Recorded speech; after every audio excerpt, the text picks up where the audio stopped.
What's going on, champs and champettes? It's FireMonkey here, and we are currently playing bot lobbies with Tater, so if you hear any weird noises in the background or hear them saying just some completely random nonsense, that's because, you know, I'm just talking publicly in the party chat, and he can pipe in at any moment he wants to. But with that said, you might be wondering why this video is so late today, and the first thing is, I almost lost today's daily upload streak that we've been having going for like 2 to 3 years at this point, because of the fact that I went earlier today to watch the Mario movie, and I just completely thought that, you know, I had already uploaded or scheduled a video or something, because typically whenever I leave to go do something that's going to take up like a remainder of my day, it's typically after I've already scheduled stuff ahead of time, so that's why you're getting a very late upload tonight. It's not because, you know, I hate you guys or anything, but it's because if the streak dies, if the daily upload streak dies, then there's no way I'm going to recover that, right? There's no way I'm actually going to do daily uploads again. It might be like every other day or something like that, but you know, I want to keep the streak going for as long as I can, so as long as it releases in Eastern time before the new day, I'm taking that as a success. Anyways, with that said, in today's YouTube video, we're actually going to be talking about Save the World news. I know that is shocking for a lot of people to hear that we're going to be talking about Save the World, especially since the most recent update has a lot of stuff to do with Battle Royale, but this is because we might actually be seeing a return of a very old mode, or a, you know, revamped, remastered version of that mode very soon, called Challenge the Horde. For those who don't remember how Challenge the Horde actually worked back when it released all the way back in like 2019, it was a mode that allowed you to select your difficulty. You know, you decided as a team which difficulty you wanted to be based on a control panel. You would prepare to actually fight a group of husks, basically by using resources received before each wave in order to craft your weapons, repair your forts, place traps, and deploy your defenders and everything. And then you would defend your forts, with the whole objective basically being survive, but watch out for modifiers that will make things more difficult. So, you know, as time would go on, there might be a little bit of a modifier or something that gets activated that would buff up the enemies, and then you would have to try fighting off and surviving against those enemies and defending the main objective being the forts, while all these husks continue to come after you non-stop, and it would be a whole entire wave system. Now that ended up getting reworked for the Hit the Road event later down the line, and that was like its second release of it, being Horde v2, but now Epic Games, with the start of the Chapter 4 Season 2 update, have been working on a Horde v3, and while we don't have all the information regarding what's going to be actually possible in this mode, we do have a decent amount of information such as gameplay tags, so we can kind of get a general idea of what's going on here, and the knowledge that there are going to be free rewards associated with it as well. So if you're someone out there who enjoys Save the World and you want to get some more freebies to flex in Battle Royale, this might be something you want to get, because especially when the spray skins come out, there'll be something that you can put on those spray skins and actually flex to all your friends to basically say, hey, I know everyone says Save the World's a dead game, but I'm still playing it here in 2023. You know, I don't know why I thought I would make a joke about that, but you know, I've been playing Save the World recently. I've been playing Dungeons, so if you want to call Save the World a dead game because it doesn't really get updates too much, I think it's fun just to joke about it, but at the same time, you know, I still love Save the World. It's still a fun thing. But anyways, we're getting off track here. What we need to talk about is what those free rewards even are.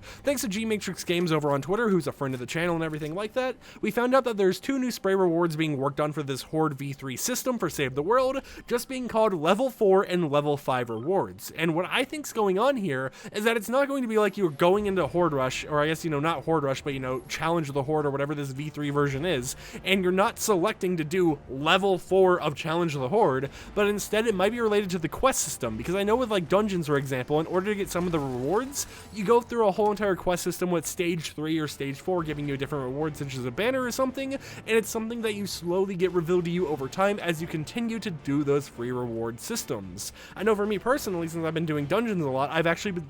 like started to get those banner rewards and everything, so it is something that kind of makes sense to me, and I feel like if that's a system that they've done before and it's worked before for them, that it would make sense for them to try replicating that. But of course, that's just a guess, and like most of this video, we have some evidence regarding some leaks or whatnot, but most of the actual connecting dots or whatever are just going to be theories regarding how it will work. Now, on top of that, we also know that this is going to be an interesting, unique system that involves 3 bases, with there being actual bonus rewards for defending base 1, defending base 2, defending base 3, surviving, and, you know, of course, a participation reward. So it's like, hey, did you play the mode? Enjoy some extra XP and stuff like that, right? So it makes me wonder if they're going to kind of do like the Storm Shield system, where it's like, okay, defend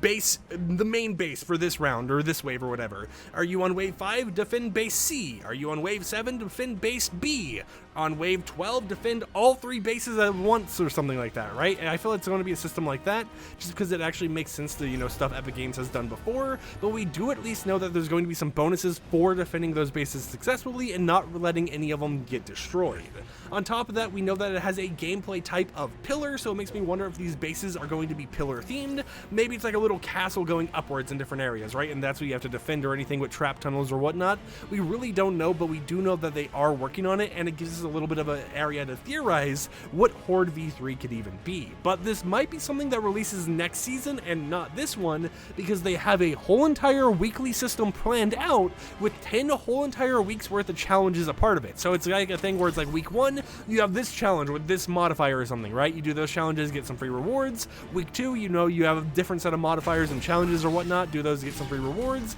and it just swaps through everything for a whole entire list for a 10-week period. And it wouldn't make sense for them to actually do that type of system based on how they did Hit the Road previously. So once it officially releases, and I feel like it might release next season considering the fact it goes on that weekly system, it should be something that lasts for basically a whole few months, right? Like maybe an entire season or whatever, where you're able to do these different challenges and get these free rewards in the game. But overall, it's very exciting to see Epic Games actually work on something for Save the World, and it makes me wonder what else Epic Games might work on for the future. Of course, when it comes to Save the World, that mode gets very infrequent updates, and we've been having leaks for a while now of Epic Games working on, a UI revamp for Save the World, which we still don't know if that's going to release anytime soon or anything. But seeing the fact that Epic Games has been working on, some of their side modes that UEFN has officially released to the public, such as, working on that whole entire racing mode we talked about previously, it makes me wonder if we're going to start seeing Save the World updates becoming more and more frequent. Still infrequent where we're not getting one every single month or anything like that, but it makes me wonder if more of their team's going to have free time to work on this mode, since their resources aren't being all spreaded around, the whole entire UEFN system, and there's the core team working on that, and then maybe there's just some free areas to focus on other projects, just these side little things or whatnot. And who knows, maybe someday in the future Epic Games somehow incorporates some part of UEFN into creative in Save the World, where it's like, hey, this part of Save the World, this mission or whatever, was technically made through Creative 2.0, aka UEFN, and it was just has all this unique stuff because of how Epic Games is able to use that system for their own mode in the game. But at least for right now, we know that the main 2 things Epic Games are working on is Horde v3, which is going to be a revamped version of either Challenge the Horde or Hit the Road, and then also they're still working on that UI revamp. Now, with that said, we most likely still won't see that much in terms of the Save the World news until next season, so it's going to be a little bit of time until anything really happens, but at least we're starting to see leaks now and know that they have free rewards planned for it. And let's just hope it doesn't end up like another Saturn test situation, which was a mode that got leaked a long time ago, which is supposed to be, this very interesting mode with like a big Jonesy with a small body or whatever, that ended up getting scrapped, right? Let's just hope nothing like that happens, and instead we end up finally getting this mode in the game. But seeing as the fact that Epic Games has everything set up, they've been moving Save the World into its own plugin folder entirely and whatnot, it really feels like, this is going to be something that is highly likely to come out very soon. So with that said, I hope you champs and champions enjoyed today's YouTube video where we're speculating over everything going on in Fortnite regarding this new Save the World news. Personally, I'm excited for it, right? Because, I've been playing a lot of Save the World recently, and even though Save the World can get boring just because I feel the modes that they have available are way too repetitive, I do feel things like Ventures and Dungeons actually give me more of a purpose to play that mode recently, because it makes me feel like while I am doing, the same thing over and over again, technically, I am still getting some benefit or free rewards from it, and I hope that we do start seeing more and more of these modes releasing into, Battle Royale, or I guess not Battle Royale, but into Save the World, so that I just have more variety when it comes to the stuff I actually want to do, and allows me just to play this mode that I honestly think is pretty fun a little bit more without getting burnt out on it so easily. But I would love to hear in the comments down below, what do you think about Horde v3? What are your theories going on with it? And are you excited for everything? And also, do you accept me apologizing for making a late video today? I know I watched the Mario movie, but I think that's a good excuse. I was vibing, enjoying my time out in the real world for the first time since COVID happened, so I think that's a thumbs up from me. And we have Tater just running around with ODM gear wires attached to his hands for some reason, so I think that's a great way to end off today's YouTube video. Like the video if you liked it, dislike it if you didn't like it, and peace out.